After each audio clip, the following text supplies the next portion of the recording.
Bonjour à tous et bienvenue dans cette vidéo consacrée à l'Epic Collection Black Widow, en VO bien évidemment, que je vais vous présenter aujourd'hui puisque il se trouve que Panini doit sortir normalement, à moins que ça soit retardé évidemment au dernier moment, mais normalement ils doivent sortir cette semaine la deuxième, je crois que c'est la deuxième intégrale. Donc je vais vous montrer là ce que sera logiquement le contenu de cette intégrale Panini. Puisque là, si vous voulez, l'épique, en fait, ça correspond. L'intégrale, a priori, va correspondre à la moitié de l'épique, hein, si je dis pas de bêtises. Il y a juste un épisode de Daredevil, je crois, présent dans l'intégrale et qu'on ne retrouve pas dans cette épique, puisqu'il était présent dans le premier épique, en fait, en VO. Mais logiquement, là, dans l'intégrale, vous allez retrouver voilà, le Bizarre Adventure 25, les Marvel Fanfare, le Solo Avenger, le graphic novel Cold War, et le Punisher Black Widow également. Donc plus cet épisode d'Daredevil. L'intégrale va être toute petite, hein, très fine, donc bon, c'est un peu limite, mais bon, c'est comme ça. Après, moi, je n'en veux plus à Panini parce que bon, à un moment, je vais vous montrer ça, bien évidemment. Mais à un moment, quand on voit les réactions des gens face aux intégrales, on voit, si les gens ils sont contents d'acheter 36 € avec un cartonnage dégueulasse, ça, pourquoi Panini se ferait chier à sortir un truc aussi énorme pour à peine 30 balles? Surtout si en plus les ventes ne suivent pas. Je veux dire, à un moment donné, le juge suprême, ça reste quand même le client. Donc, je vais vous montrer là donc, la première partie de cette épique qui, encore une fois, pour résumer, correspond à l'intégrale qui sort cette semaine. Donc, ça va être assez éclaté. C'est intéressant parce que on va voir quand même l'évolution graphique, effectivement, parce que là vous allez avoir plein de dessinateurs différents. L'évolution pas forcément vers le mieux aussi, hein, faut dire ce qu'il y a. Alors il y a aussi une évolution au niveau de l'écriture, bien évidemment. C'est intéressant aussi parce que ça permet de voir aussi l'évolution des relations entre les États-Unis et la Russie, clairement, au fil des ans, avec évidemment la fin de la guerre froide, etc. On va être en plein dedans. Donc on va attaquer avec le Bizarre Adventure. En tout cas, le segment du Bizarre Adventure, écrit donc par Ralph Macchio, dessiné par Paul Gulacsi, qui est un récit en noir et blanc qui pète la classe, un récit d'espionnage, comme vous le voyez. Donc ça, c'est le plus ancien. Hein. Alors, est-ce que je vais dire que le plus ancien, c'est le plus joli? En tout cas, je vais le penser très fortement. Mais donc, comme vous le voyez, c'est assez excellent. Moi, je trouve ça magnifique. Hein. C'est assez... Bon, c'est un récit d'espionnage, je veux dire, en soi, relativement classique, convenu, enfin, convenu oui et non, mais disons que c'est un bon récit. Pour moi, c'est ce qu'il y a de mieux de l'épique, hein, et donc de l'intégrale. Et disons que, même si ça peut paraître un peu classique, on va dire, disons que c'est pour moi le récit qui est le plus cohérent et qui a la meilleure, on va dire, où on a le moins de choses à reprocher. C'est-à-dire aussi bien au niveau de l'écriture que du dessin, franchement, je trouve que ça tabasse. Enfin, en tout cas, c'est très très très correct. Alors que par la suite, personnellement, bon après ce n'est que mon avis, j'ai toujours, j'ai envie de dire, soit quelque chose à redire au dessin ou à l'écriture.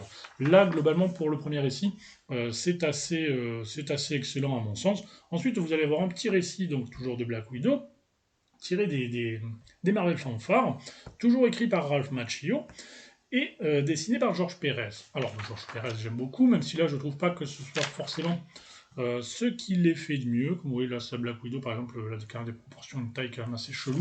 Mais bon, c'est marrant.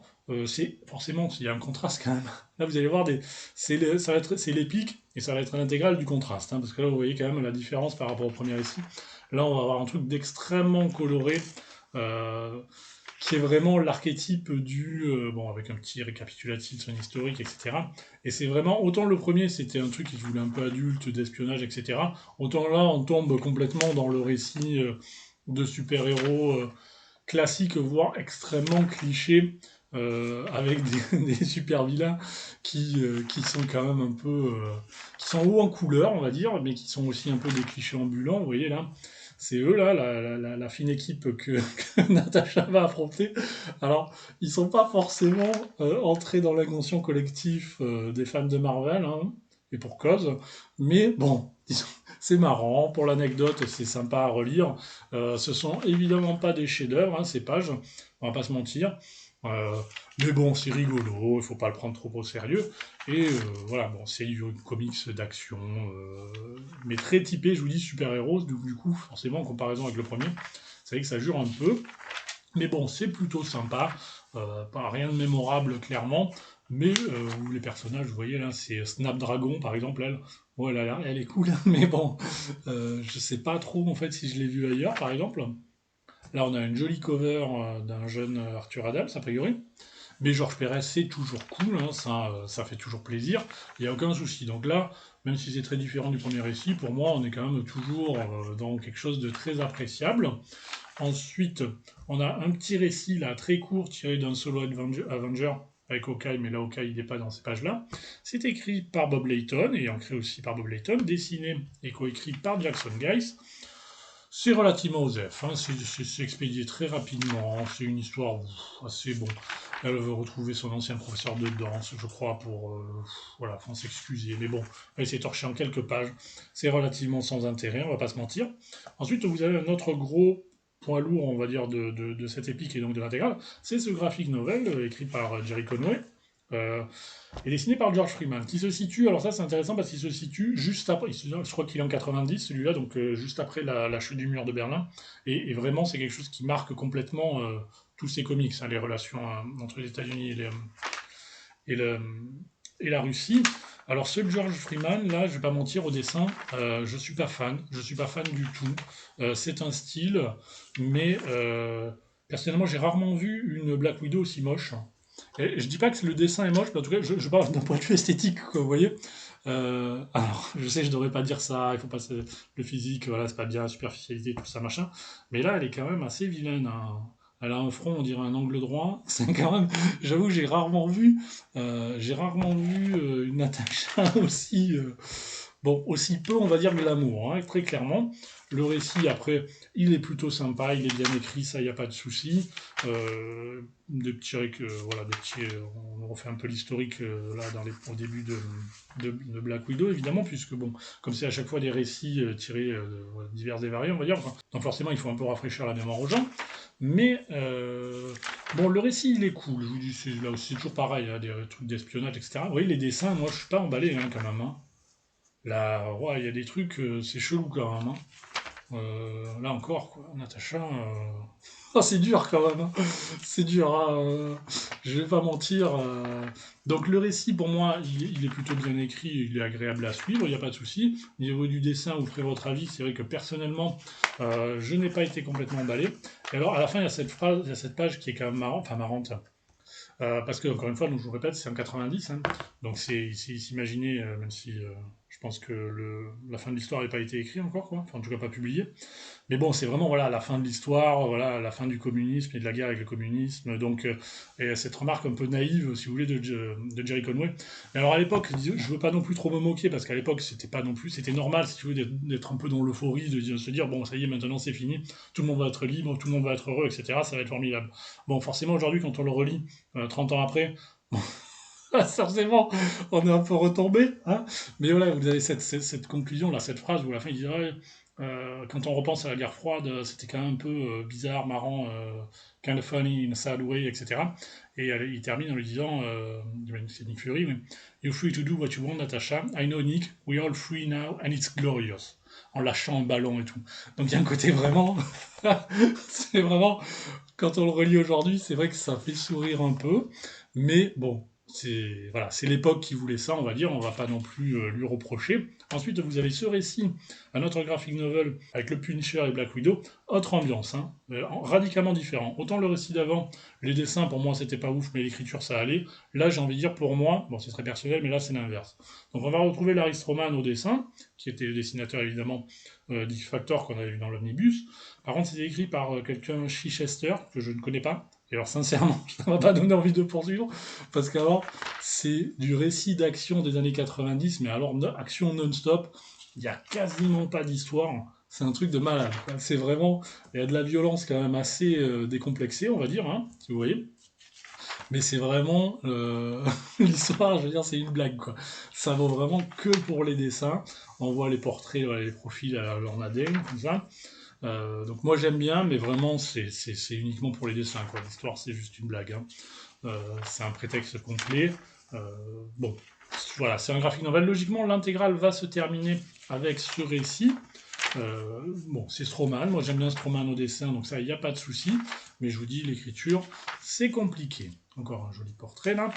Et ensuite, on va attaquer avec la partie donc, qui se constituera logiquement la troisième intégrale Black Widow avec ce graphic novel donc abattoir. rien à voir avec le groupe de trash US, hein, a priori. Mais donc, écrit par Jim Starlin, on est complètement dans une ambiance film d'horreur, comme vous le voyez.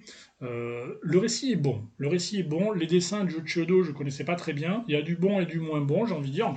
C'est assez violent, assez sombre, sanglant, avec des thématiques quand même assez sérieuses, assez sombres, assez dures, hein, assez violentes. Oui, c'est quand même très classe. Moi, j'ai été plutôt convaincu, personnellement. Starlin, j'aime bien. Euh, donc, tous les dessins, là, disons qu'il y a certaines pages où ça rend vraiment très très bien. Il y en a d'autres où il a fait, on va dire, des parties pris graphiques, le dessinateur, qui m'ont moyennement emballé. Mais toute la première partie, si vous voulez, est vraiment cool, je trouve. Enfin, moi, j'aime beaucoup. Ensuite, vous voyez, le Daredevil, là, comme il est classe, quand même, quoi. Ensuite, quand ça va se retrouver là, ouais, dans le petit huis clos, là, où elle va, une sorte de des pouvoirs mentaux, enfin, se projeter, etc., raconter son enfance, machin, je vous passe les détails. Donc, comme vous le voyez là, je n'entre pas dans les détails, mais il y a des thématiques quand même, on va dire pour adultes, euh, pour public averti, on va dire. Mais donc c'est plutôt sympa, mais ce style graphique là, quand elle est dans ses souvenirs, dans ses rêveries en quelque sorte, moi je suis pas ultra fan dans leur délire là. Mais après, bon, ça, on aime ou pas. Hein, bon, moi je suis pas convaincu par ces pages-là, on va dire quoi. Mais c'est un récit qui est bon, qui est assez étonnant, qui dénote clairement par rapport aux productions Marvel classiques, on va dire. Euh, mais bon, moi j'aime bien. Si graphiquement ça vous tente, ma foi, ça vaut potentiellement le coup de le lire. Mais ça, je vous dis, ça sera dans l'intégrale suivante qui devrait logiquement sortir, j'imagine, dans un an, à moins que celle-ci ne se vende pas du tout. Donc ensuite, vous avez un rapide passage de Natasha dans Marvel Comics présente, juste quelques pages là encore. Bon, comme souvent avec les Marvel Comics présentes, c'est relativement sans intérêt.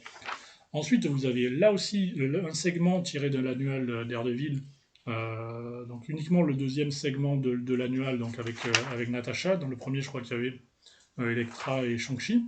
Là, pareil, les dessins, pour moi, c'est compliqué, je vais pas mentir. Euh, Ça, c'est quand même vilain, hein. Je suis désolé, hein. Après, les goûts, les couleurs, évidemment. Mais quand même, quoi. J'ai du mal, là, hein. Non, là, c'est compliqué. Là encore, Natacha, pour moi, c'est quand même assez dégueulasse. Mais bon, voilà. Ensuite, vous avez ça qui est une originalité aussi. Un autre graphic novel avec Natasha, Black Widow et Fury, même si Fury, en fait, il apparaît pas, surtout une sorte de team-up entre ces deux-là. Euh, et ouais, donc ça, c'est le dessinateur Charlie Adler, là, le cas qui fera par la suite. Oh purée, oui, Walking Dead. Mais je vais pas mentir, ça m'a pas emballé. Alors, graphiquement, ça va, hein, c'est pas désagréable. J'ai moyennement été convaincu quand même par le récit. Je vais pas mentir. Même si elle va être confrontée à ce personnage-là, qui est, comment il s'appelle, Night Raven, voilà. Qui est assez stylé, qui est assez cool. Mais bon, ça m'a pas. Et graphiquement non plus, même si il y a des trucs vraiment sympas, hein. Mais j'ai pas été complètement convaincu, je vais pas vous mentir, euh, par cette espèce de team-up. Même si ce personnage-là, j'avoue, je l'ai trouvé assez intéressant. Mais bon, les dessins, même si bon, j'aime bien ce dessinateur, mais vous voyez, il y a des choses que je trouve pas incroyables personnellement. Mais bon, voilà. Après, c'est. Et puis ils font apparaître des hommes panthères ou je sais pas quoi à un moment. Enfin, c'était pas indispensable, je pense. Mais voilà, ça c'est autre curiosité. Il y a des trucs sympas quand même, hein. Mais voilà, donc ça c'est le dernier, je crois, graphic novel de cette épique. Ensuite on bascule, on passe encore quelques années avec des passages, et vous voyez qu'au fil des ans quand même, on est passé.